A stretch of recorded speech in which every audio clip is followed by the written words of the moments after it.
누가복음 18장 31절부터 43절 끝까지입니다. 누가복음 18장 31절부터 43절까지 함께 봉독합니다. 예수께서 12 제자를 데리시고 이르시되 보라 우리가 예루살렘으로 올라가노니 선지자들을 통하여 기록된 모든 것이 인자에게 응하리라. 인자가 이방인들에게 넘겨서 희롱을 당하고 능욕을 당하고 침뱉음을 당하겠으며 그들은 채찍질하고 그를 죽일 것이나 그는 3일 만에 살아나리라 하시되 제자들이 이것을 하나도 깨닫지 못하였으니 그 말씀이 감추었으므로 그들이 이르신 바를 알지 못하였더라. 여리고에서 가까이 가셨을 때에 한 맹인이 길가에 앉아 구걸하다가 무리가 지나감을 듣고 이 무슨 일이냐고 물은데 그들이 나사렛 예수께서 지나가신다 하니 맹인이 외쳐 이르되 다윗의 자손 예수여 나를 불쌍히 여기소서 하거늘 앞서가는 자들이 그를 꾸짖어 잠잠하라 하되 그가 더욱 크게 소리 질러 다윗의 자손이여 나를 불쌍히 여기소서 하는지라.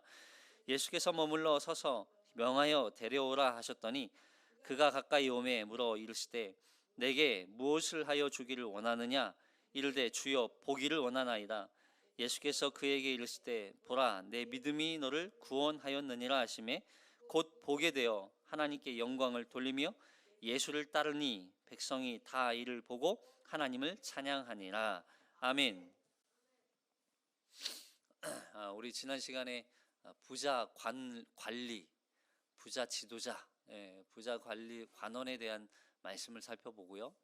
이제 그리고 오늘 예수께서 이 예루살렘을 향해 올라가시는 과정 속에서 만나는 맹인을 이제 고쳐주시는 장면이에요.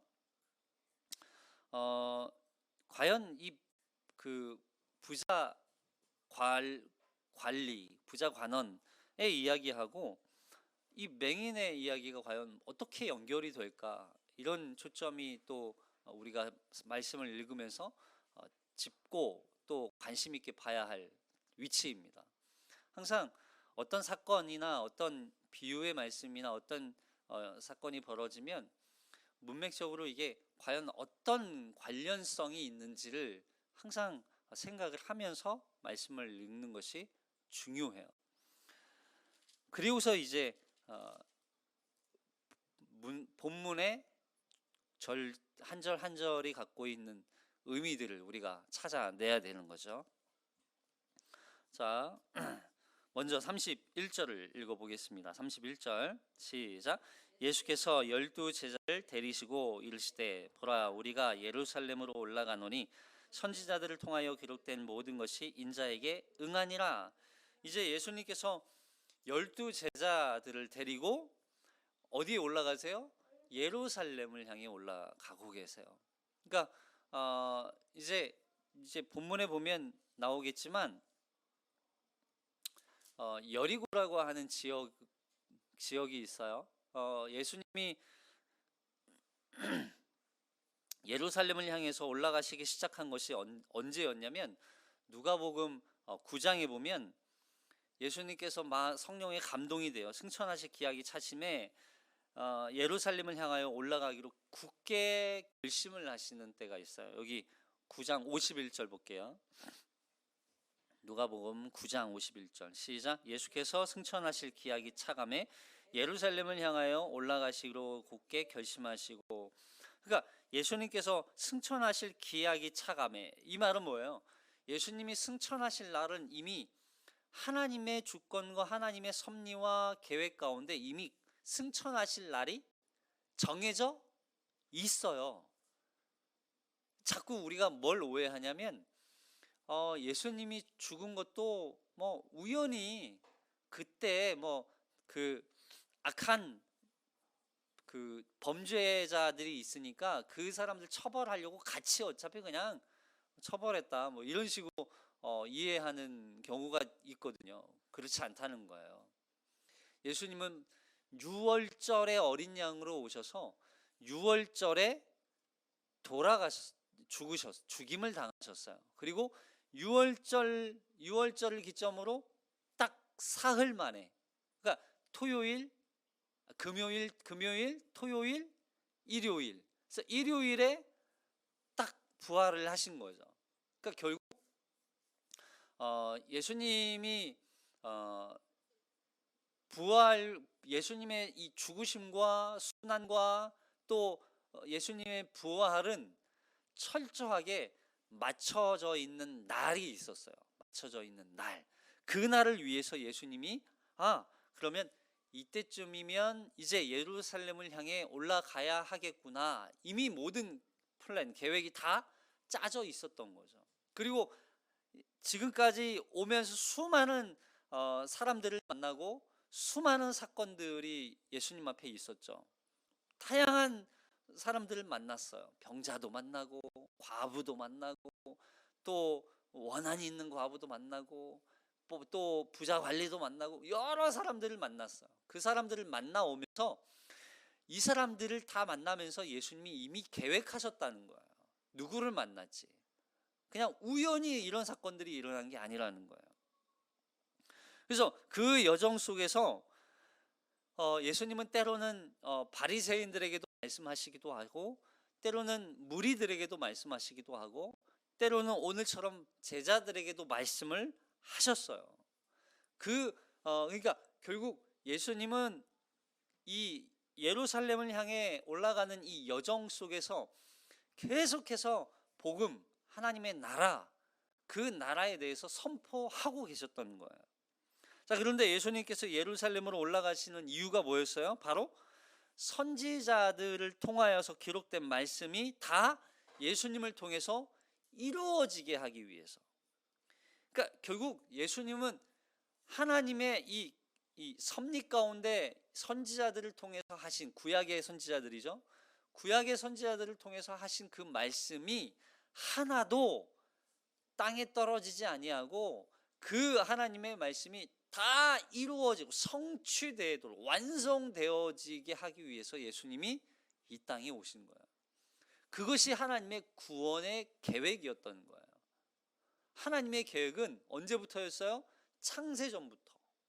그래서 그 계획을 이루기 위해서 이 인간이 아담과 하와가 처음부터 타락하게 된 것이고 그 타락으로 말미암아 범죄에 빠진 그 인간을 구원하실 계획도 하나님이 갖고 계셨고 그 구원하실 계획을 선지자들을 통해서 계속 끊임없이 말씀하셨고 그 말씀들이 예수 그리스도로 말미암아 성취되게 하시기 위해서 그 아들 예수를 이 땅에 보내신 사건이었던 거예요. 예수님이 이 땅에 오신 목적, 그 목적을 이루고 완성할 땅이 바로 예루살렘이었어요. 이 예루살렘이 그래서 중요한 땅이었던 거죠.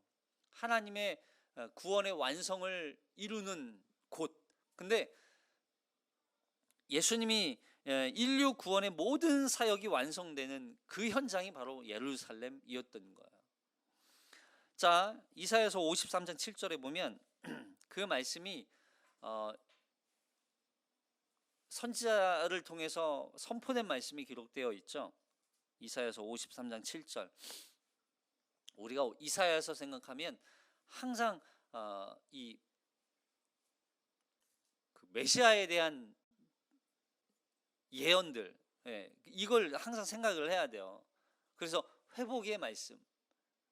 자, 53장 7절 시작. 그가 곤욕을 당하여 괴로울 때에도 그의 입을 열지 아니하였으며 마치 도수장으로 끌려가는 어린 양과 털 깎는 자 앞에서 잠잠한 양같이 그의 입을 열지 아니하였도다. 그는 곤욕과 신문을 당하고 끌려갔으나 그 세대 중에 누가 생각하기를 그가 살아있는 자들의 땅에서 끊어짐은 마땅히 형벌 받을 내 백성의 허물 때문이라. 그는 강포를 행하지 아니하였고 그의 입에 거짓이 없었으나 그의 무덤이 악인들과 함께 있었으며 그가 죽은 후에 부자와 함께 있었도다. 여호와께서 그에게 상함을 받게 하시기를 원하사 질고를 당하게 하셨은즉 그의 영혼을 속건 제물로 드리기에 이르면 그가 씨를 보게 되며 그의 날은 길들 것이요 또 그의 손으로 여호와께서 기뻐하시는 뜻을 성취하리로다. 여기 그의 영혼을 속건 제물로 드리고 예수님이 그래서 이 땅에 참된 제물로 마치 자기 몸을 제물로 바치듯 하나님의 그 구원의 뜻을 이루기 위해서 이 땅에 오셨다는 거예요. 그래서 요한복음 1장 29절에서도 이렇게 말씀하죠. 시작. 이튿날 요한이 예수께서 자기에게 나아오심을 보고 이르실 때 보라 세상 죄를 지고 가는 하나님의 어린 양이로다. 요한의 고백이지만 여러분 우리가 예수 그리스도를 보면서 그래서 항상 하나님의 제물로 바쳐진 세상 죄를 우리의 죄를 지고 갈 하나님의 어린 양이신 예수를 보는 거예요. 근데 그렇게 죽음으로 예수님의 죽음이 그렇게 죽음으로 끝나냐? 끝이 아니라는, 그게 끝이 아니라는 거예요. 죽음 이후에 뭘 하셔요? 부활하셨기 때문에 죽음 곧 그 사망을 이기시고 정복하신 거예요. 그래서 예수님은 이 땅에 오신 가장 중요한 목적은 죽기 위해서도 오셨지만 죽음이 끝이 아니라 그 죽음을 정복하기 위해서 오신 거예요. 만약에 예수님이 이 땅에 오셔서 죽음으로 끝나셨다면 그 죽음의 정복을 완성할 수 없었다면 그 예수님도 죽음 권세 아래 놓이게 되는 거죠. 우리도 죽음을 뛰어넘을 수가 없어요. 결국 하나님의 영원한 생명, 그 생명을 얻을 수 있는 자가 예수 그리스도께서 죽음을 정복하시고 죽음을 뛰어넘었기 때문에 그 예수 그리스도를 믿는 자들마다 그 영원한 생명, 죽음으로부터 해방, 죽음으로부터 자유를 얻게 되는 것이 바로 구원이라는 거죠. 구원. 그래서 누가복음 18장 32절에 누가복음 18장 32절 시작. 인자가 이방인들에게 넘겨져 희롱을 당하고 능욕을 당하고 침뱉음을 당하겠으며 그들은 채찍질하고 그를 죽일 것이나 그는 3일 만에 살아나리라.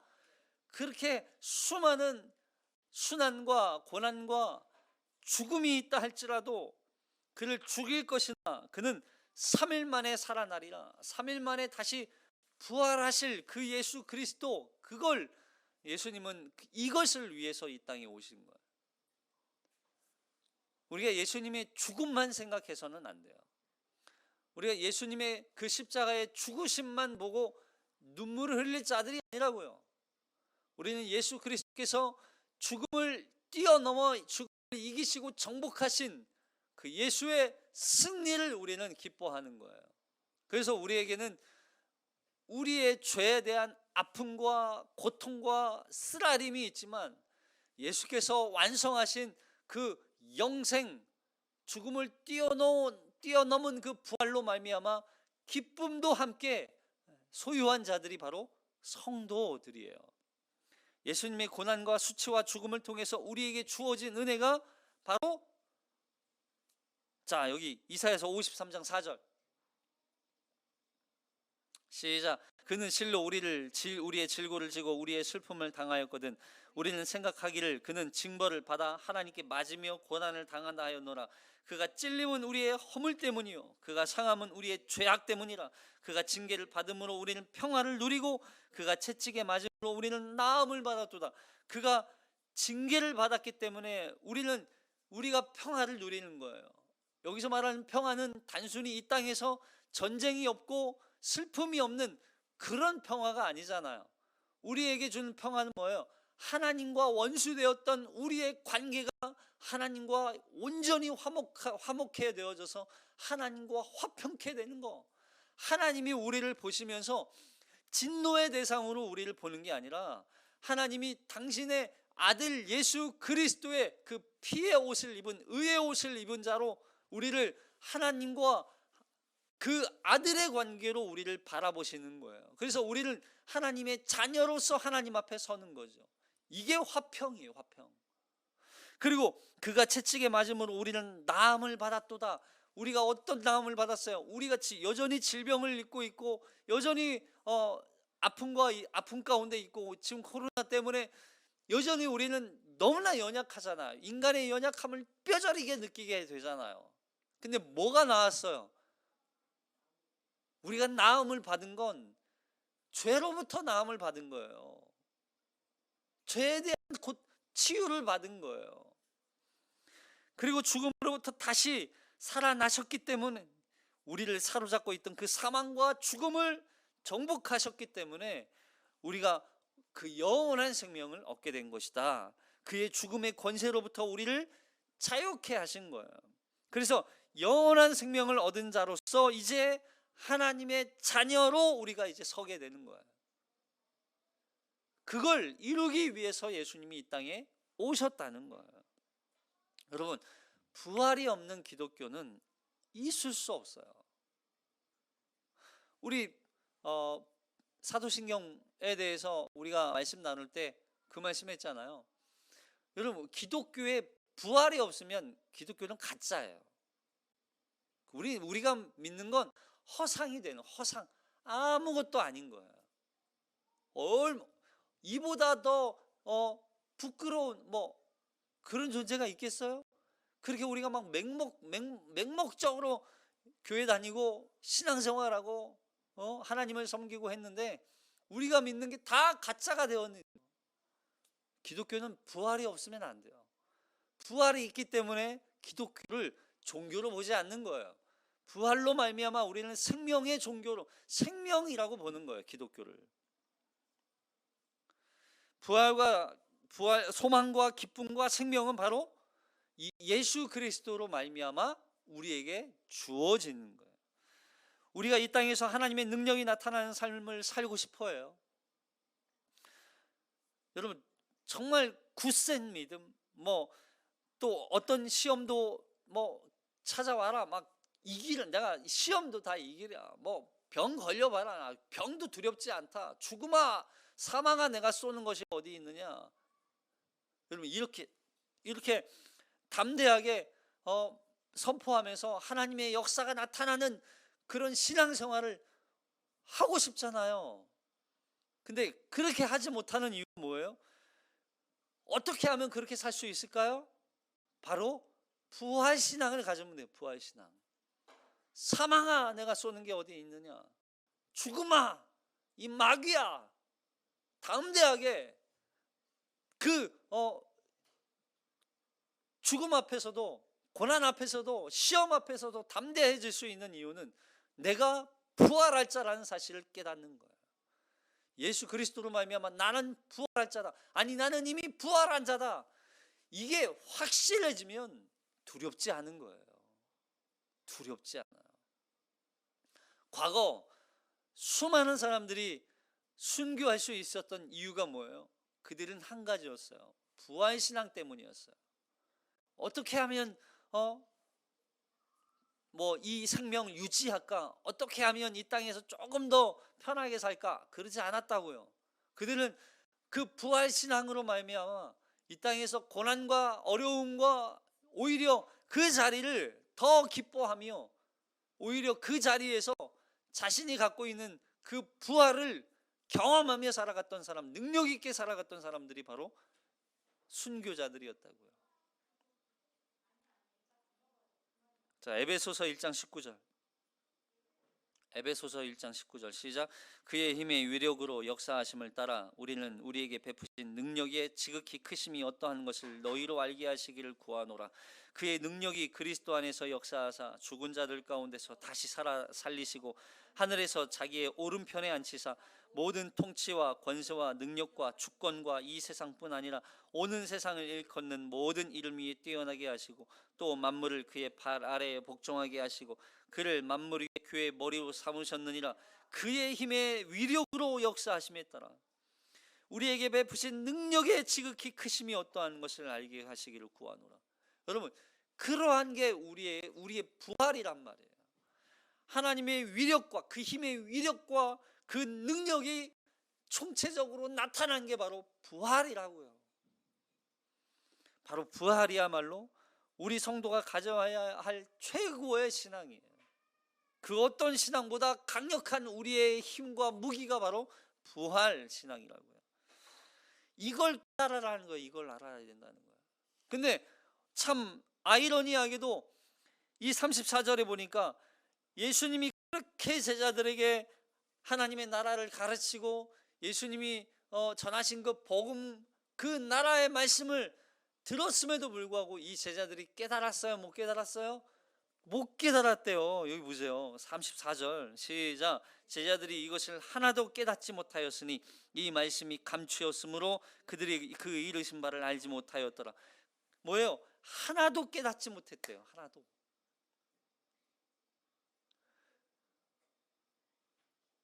우리는 이 비밀의 말씀을 깨달으시기를 축복합니다.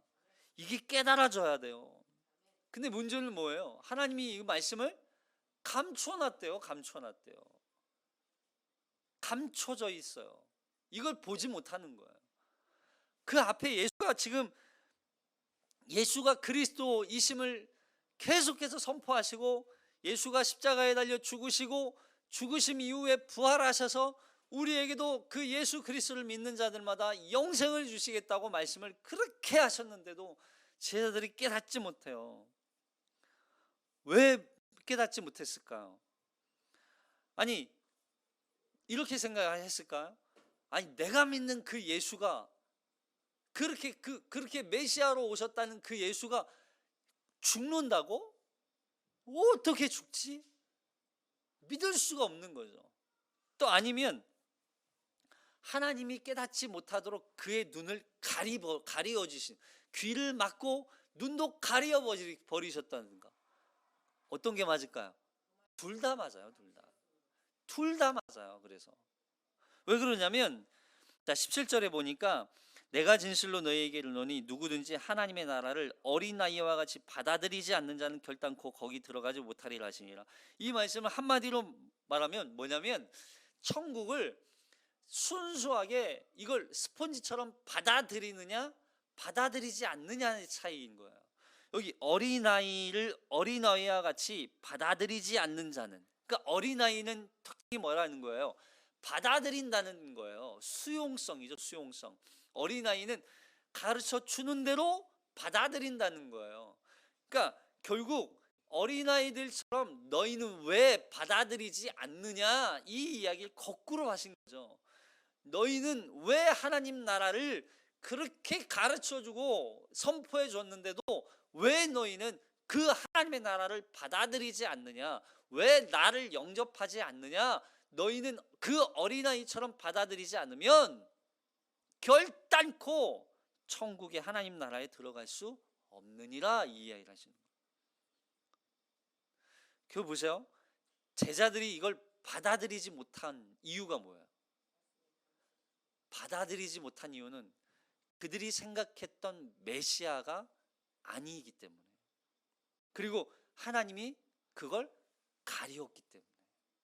자, 하나님이 이 말씀을, 이 메시아, 하나님의 나라, 구원, 부활, 이걸 가리어서 보지 못하는 상태, 지금 계속 말씀하시는데도 보지 못하고 깨닫지 못하는 상태, 이걸 하나의 비유로 표현하자면 어떤 상태라는 거예요?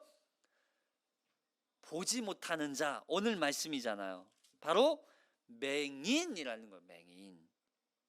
결국 이 말씀을 통해서 우리가 얼마나 신앙생활을 얼마나 오래 했느냐, 교회를 오래 다녔느냐, 이게 중요한 게 아니라는 거예요. 그거보다 더 중요한 건 예수가 누구인지를 아느냐가 중요하다는 거예요.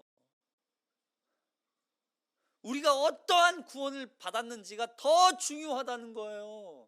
이걸 깨닫지 못하고 교회 열심히 다녀봤자 소용이 없는 거예요. 그건 신앙이 아니라는 거예요.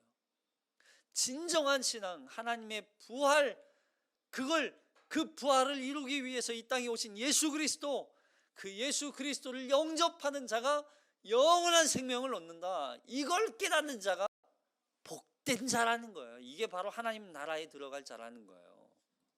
깨닫는 거예요. 그래서 이 사람을 바로 이걸 깨닫지 못하는 자가 맹인이라고 해요. 그래서 맹인 이야기가 여기 35절부터 등장하죠. 자, 35절 볼게요. 35절 시작. 여리고에 가까이 가셨을 때 한 맹인이 길가에 앉아 구걸하다가, 자, 예수님께서 이제 여리고에 가까이 오셨어요. 여리고는 이 예수님께서 9장에서부터 9장에서부터 지금 여기 18장까지 오셨는데, 이 여리고는 이 9장이 시작되었던 지역이 갈릴리거든요. 그러니까 예수님은 갈릴리에서부터 지금 여기 베레아까지 오셨는데, 갈릴리에서부터 여리고, 그리고 바로 이 예루살렘에 들어갈 수 있는 길이에요. 그러니까 예루살렘을 가기 위해서는 여리고를 지나가야 돼요. 여리고는 이 예루살렘에서부터 약 한 24km, 한 25km, 27km, 이제 그렇게 이제 거리상 그렇게 돼 있대요. 그러니까 차로 가면 30분, 30분? 네, 차로 가면 한 30분. 별로 걸어도 이제 뭐 한 천천히 가면 한 2, 3일 정도, 뭐 쉬었다 가고 뭐 하면 그러겠죠. 이틀 정도, 하루 빨리 가면 하루 이틀 걸리겠고, 뭐 이제 거의 다 온 거예요. 자, 그런 지역이 바로 이 여리고인데, 이 여리고에 누구를 만나요? 맹인을 만나요. 맹인. 자, 근데 이 맹인이 길가에 앉아서 구걸을 해요. 뭐 아무것도 가진 게 없는 거죠. 맹인이니까 뭐 보이지 않으니까 뭐 일을 할 수 있겠어요? 뭘 할 수 있겠어요? 그러니까 사람들이 이 사람을 길거리 어디에다가 그냥 이렇게 던져 놓으면 거기 앉아가지고 구걸을 하면서 그걸로 생계를 살아가는 거예요. 마가복음에서는 이 사람의 이름이 기록되어 있어요. 마가복음 10장 46절. 우리가 잘 아는 인물이죠. 자, 마가복음 10장 46절 시작. 그들이 여리고에 이르렀더니 예수께서 제자들과 허다한 무리와 함께 여리고에서 나가실 때 디메오의 아들인 맹인 거지 바디메오가 길가에 앉았다가, 여기 디메오의 아들인 맹인 거지 바디메오가 길가에 앉았다가, 바디메오예요. 바디메오가 뭐 하세요? 자, 이미 지금 이 지역에 우리가 참 이 말씀은 여기 보니까 누가복음에서는 여리고에 가까이 가셨을 때라고 표현했는데, 여기 마가복음에서는 여리고에 이르렀더니 하시더니 여리고에서 나가실 때라고 그러죠. 누가복음에서는 여리고에 들어가실 때의 모습인데 마가복음에서는 나가는 모습이네. 어디가 맞아요? 관점의 차이예요. 관점의 차이. 누가는 이 여리고에 들어가실 때, 그러니까 결국 여리고에서 만난 건 맞아요. 이 바디메오 맹인을 만난 건 맞지만 예수님이 가는 이 그 여정 속에서 마가의 관점과 누가의 관점이 달랐다는 거지, 성경이 뭐 서로 다르네, 이제 뭐 틀렸네, 이런 차이가 아닌 거예요. 자, 이미 이 여리고에 수많은 사람들이 예수님에 대한 소문을 들었어요. 이 여리고 지역에도 굉장히 많은 사람들이 살고 있었거든요. 굉장히 이 여리고가 관광지였어요. 이렇게 막 굉장히 이렇게 관광하기 좋은 지역이었어요. 쉴 수 있고, 그러다 보니까 도시가 발전이 좀 됐겠죠. 그래서 사람들이 굉장히 많은 지역이거든요. 그 여리고에도 수많은 사람들이 있는데, 지금 예수님과 함께 갈릴리에서부터 많은 무리의 사람들이 예수님과 함께 지금 여리고에 온 거예요. 우와, 저 누구야? 도대체 뭐 하는 사람인데 막 예수를 따라다니, 예수래 막 이러면서 막 사람들이 막 몰려다녔겠죠. 그러니까 그 소리 듣고 뭐가 지나가는 것 같으니까 이 맹인인 바디메오가 사람들에게 물어보는 거예요. 이 맹인은 그 소식을 들었는지 안 들었는지는 모르겠어요. 근데 들었던 것 같아요. 예수에 대한 소문을 한 번쯤은 들었었던 것 같아요. 왜 그러냐면, 여기서는 이제 앞에서는 이 지나가는 사람이 나사렛 예수가 지나간대 이렇게 얘기했는데, 나사렛 예수라고 했던 그 예수가 이 맹인의 고백으로 무슨 예수가 되냐면 다윗의 자손 예수가 돼요. 그러니까 결국 이 맹인도 바디메오도 예수에 대한 소문을 들었었던 것 같아요. 자, 그 소문을 듣고 지나간다는 이야기를 듣고 물어요. 자, 여기 36절 36절, 37절, 38절 시작. 무리가 지나감을 듣고 이 무슨 일이냐고 물은데 그들이 나사렛 예수에서 지나가신다 하니 이 맹인이 외쳐 이르되 다윗의 자손 예수여 나를 불쌍히 여기소서 하거늘. 여기서 그들이 나사렛 예수께서 지나가신다 라고 말했는데 맹인이 외쳐 이르되 다윗의 자손 예수여 나를 불쌍히 여기소서 이렇게 외치는 거예요. 자, 그러자 무리 중에 이 맹인이 지체 없이 소리를 질러 큰 소리로 외쳐요. 다윗의 자손 예수여 나를 불쌍히 여기소서 이렇게 외치는 거예요. 근데 그냥 이 말씀을 보면 그렇지, 예수님을 만나기 위해서는 부르짖어야지, 큰 소리로 부르짖어야지. 그래서 막 통성 기도하듯 외치다 떠나가고 막 이렇게, 물론 틀린 말은 아니죠. 근데 보세요, 누구를 부르냐가 중요한 거예요. 그리고 왜 꾸짖었을까요? 신기하지 않아요? 아니, 이상하잖아요. 보세요, 우리가 생각하면 그렇지, 예수님을 부르고 외치는 게 당연하잖아요. 큰 소리로 외쳐야죠, 예수님을 만나려면. 근데 꾸짖어요. 왜 꾸짖었을까요? 자, 39절까지 한 번만 더 읽어볼게요. 39절 시작. 압도하는 자들이 그를 꾸짖어 잠잠하라 하되 그가 더욱 크게 소리질러 다윗의 자손이 나를 불쌍히 여기소서 하는지라. 꾸짖어요. 여기 왜 꾸짖었을까? 다윗의 자손 예수여 이렇게 외치잖아요.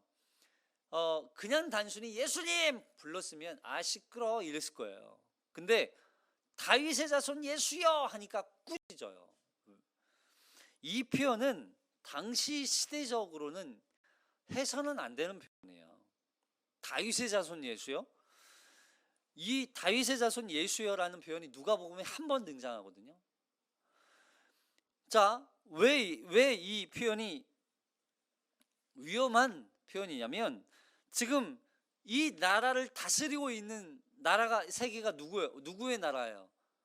로마의 나라예요. 로마가 다스리고 통치하는 지금 상황이란 말이에요. 로마의 황제가 모든 권력과 모든 권위를 가진 하나의 신이란 말이에요. 신. 그 누구도 대항할 수 없는 신이 바로 로마의 왕이에요. 근데 거기에 대고 다윗의 자손 예수여라고 말하는 건, 이들이 생각했던, 유대인들이 생각했던 왕은 이 다윗의 혈통, 다윗의 가문으로부터 왕이 나타날 거라고 이들은 믿었어요. 왜냐하면 이게 계시였거든요. 자, 이사야서 11장 1절. 이사야서 11장 1절 시작. 이새의 줄기에서 한 싹이 나며 그 뿌리에서 한 가지가 나서 결실할 것이요. 여기 이새의 줄기에서 한 싹이 나서, 이거 결실하는데, 여기 이사야서 11장 말씀을 한번 잘 읽어보세요.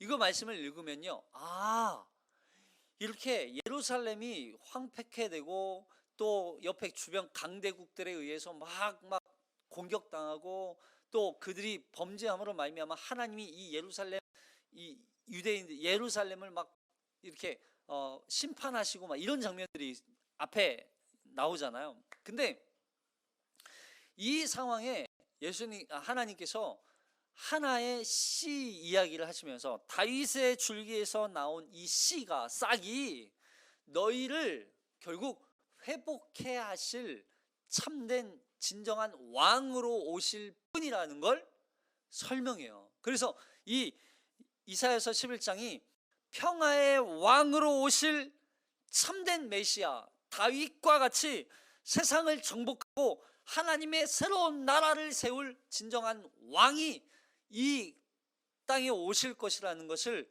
계속 이 말씀을 통해서 선포하거든요. 그래서 유대인들은 이걸 기대했어요. 뭐라고?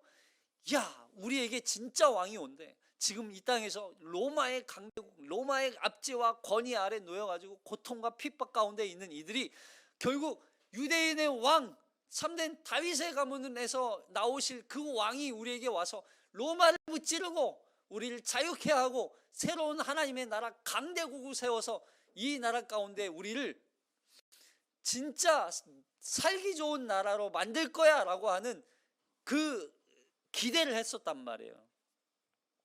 근데 로마 입장에서 생각해 보세요. 로마 입장에서 아니 그런 왕이 있다고? 그런 왕이 있으면 어떻게 해요? 좋아요, 싫어요? 싫죠. 그래서 사실 그렇게 메시아가 오는 걸 이 로마 입장에서는 두려워했단 말이에요. 그래서 예수님이 탄생하실 때 헤롯 왕이 어떻게 했어요? 베들레헴에 살고 있는 남아, 유아 다 살해했잖아요. 그런 일을 벌일 정도로 메시아, 유대의 왕, 다윗의 왕으로 오실 그 메시아라고 하는 존재를 두려워했었단 말이에요. 그런 시대적 상황에서 많은 사람들이 모여있는 이 공공장소, 또 더군다나 바리새인들도 있죠, 뭐 또 지도자들도 있죠, 뭐 군인들 없었겠어요? 그 사람들이 있는 이 자리에서 공개적으로 다윗의 자손 예수여 라고 외치니까 무슨 일이 일어나겠어요? 폭동이 일어날 수도 있죠. 뭐라고? 저게 다윗의 자손 예수라고? 사람들이 막 흥분해가지고 야 조용히 지금 그런 소리 할 때가 아니야. 더군다나 다윗의 자손 예수여 그렇게 올 메시아가 발각되기라도 하면 어떻게 해요? 큰일 나잖아요. 그래서 죽임을 당할 수도 있는 그 상황 가운데 그래서 막 이 지나가는 사람들이 이 맹인을 향해서 조용히 해 꾸짖고 있는 거예요. 그러자 예수님께서 가시다가 멈추세요. 그냥 예수님이 상관 안 하고 그냥 가셨으면 별일 없었을 수도 있어요. 근데 보세요. 예수님이 가다가 멈춰요. 그리고서 이 맹인을 데려오라고 말씀하세요. 자, 40절 43절까지 시작. 예수께서 머물러 서서 명하여 데려오라 하시더니 그가 가까이 오매 물어 이르시되 내게 무엇을 하여 주기를 원하느냐 이르되 주여 보기를 원하나이다. 예수께서 그에게 이르시되 보라 내 믿음이 너를 구원하였느니라 하시매 곧 보게 되어 하나님께 영광을 돌리며 예수를 따르니 백성이 다 이를 보고 하나님을 찬양하니라. 결국 예수님은 이 맹인을 데려와라. 그리고서 맹인에게 물어보세요. 내게 무엇을 하여 주기를 원하느냐? 그래서 맹인이 뭐라고 대답해요? 주여 보기를 원하나이다. 당연하죠. 맹인의 입장에서는 보는 게 소원이죠. 보고 싶어요. 봐야 일을 할 수 있고 눈을 떠야. 근데 보세요. 그러면 이 맹인의 눈을 고치려면 어떤 치료의 방법을 써주셔야 되잖아요.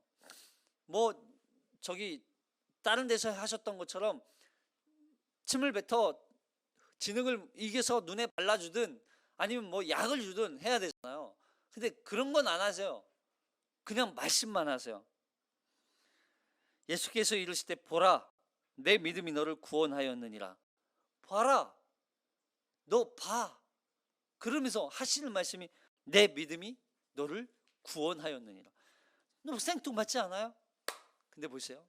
이 말씀에 굉장한 말씀이 결국 이 맹인은 예수 그리스도를 만남으로 말미암아 육체적인 맹인뿐만 아니라 영적인 맹인, 앞을 보지 못하는 그런 눈의 맹인이 아니라 죄로 인하여서 가리워지고 감춰져 있는 그 하나님의 나라뿐만 아니라 구원자이신 그 예수 그리스도를 볼 수 있는 눈이 열렸다는 거예요.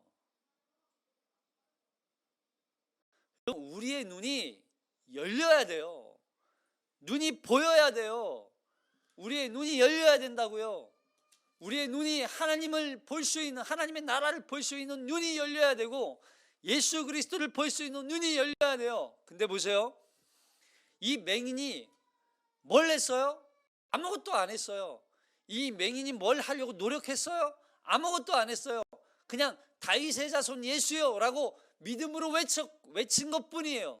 그리고 뿐만 아니라 예수님이 하신 것도 아무것도 없어요. 뭐 했어요? 예수님 말씀만 하셨어요.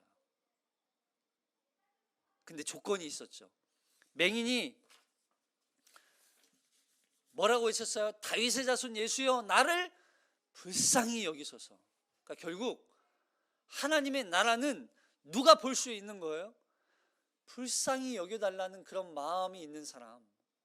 자기는 하나님의 나라를 볼 수 없는 자이지만 하나님의 나라를 보고 싶다는 그 갈망과 열망이 아니라 그냥 불쌍히 여겨달라는 그 마음이 하나님의 나라를 볼 수 있었던 거예요.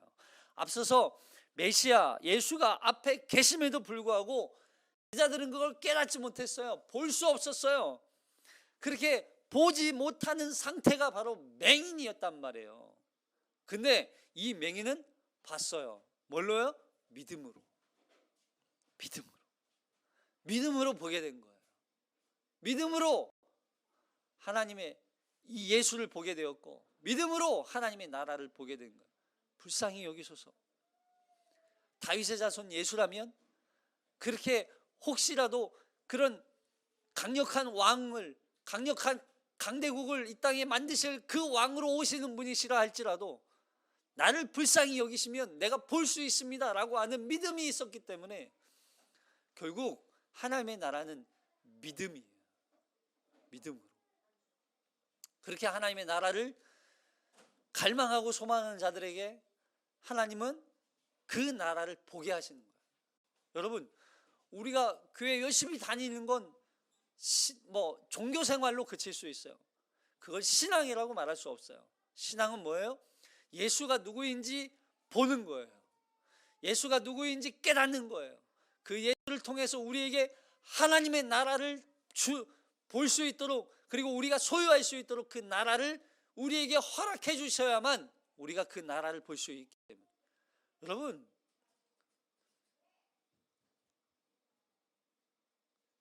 그 나라를 보는 게 중요하지 그 나라를 소유하는 게 중요하지 열심히 다니는 게 중요한 게 아니라고요. 제자들은 그걸 깨닫지 못했죠. 눈이 열려야 돼요. 그래서 근데 그 눈이 그 나라를 볼 수 있는 건 자기의 상태, 자기가 비참한 상태라는 걸 깨닫는 자가 결국 하나님의 은혜를 구할 수 있는 거예요. 이 사람은 구걸했어요. 그렇게 자기의 능력으로 자기의 노력으로는 볼 수 없는 그걸 구했다고요. 그걸 구하는 거예요. 불쌍히 여겨주세요. 하나님의 나라를 보고 싶어요. 예수가 누구인지 깨닫고 싶어요. 예수님이 누구신지 진정한 구원자이신지 그 예수를 만나고 싶어요. 그렇게 구할 때 우리에게 이 가려져 있는 우리 앞에 감춰져 있는 그 비밀을 벗겨서 우리가 볼 수 있도록 해주실 거예요. 이게 계시죠. 계시. 그래서 지혜와 계시의 영을 우리에게 부어 주셔야만 우리는 깨달을 수 있는 거예요. 한 주 동안 다시 한번 우리가 그 예수 그리스도가 누구인지 밝히 깨닫고 하나님의 나라를 소유한 자라는 사실을 붙들고 이 땅 가운데 내가 부활할 자다. 여러분 부활이야말로 우리가 가져야 할 강력한 무기인 줄로 믿습니다. 이걸 붙들고 살아갈 때 우리는 이 땅에서 맹인처럼 살지 않게 될 거예요. 진정한 나라를 보는 자가 여러분 진짜가 뭔지 알면 가짜에 대한 두려움이 없어요. 여러분 아무리 좋은 명품 가방 근데 보세요. 가짜를 명품처럼 아무리 잘 만들어도 진짜를 아는 사람은 몇 번 훑어보면 가짜를 발견해내는 거예요. 우리가 진짜를 소유한 자라면 우리가 진짜 이 영원한 생명 내가 부활하여서 하나님 나라에 들어갈 자라는 걸 내가 알면 이 땅에서 가짜로 인하여서 두려워하지 않는 거예요. 그 나라를 소유했기 때문에. 그렇게 이 땅 가운데 두려움으로 사는 것이 아니라 담대함으로 하나님의 나라를 소유한 자로 살아가는 저와 여러분이 되시기를 주님의 이름으로 축복합니다. 기도하겠습니다.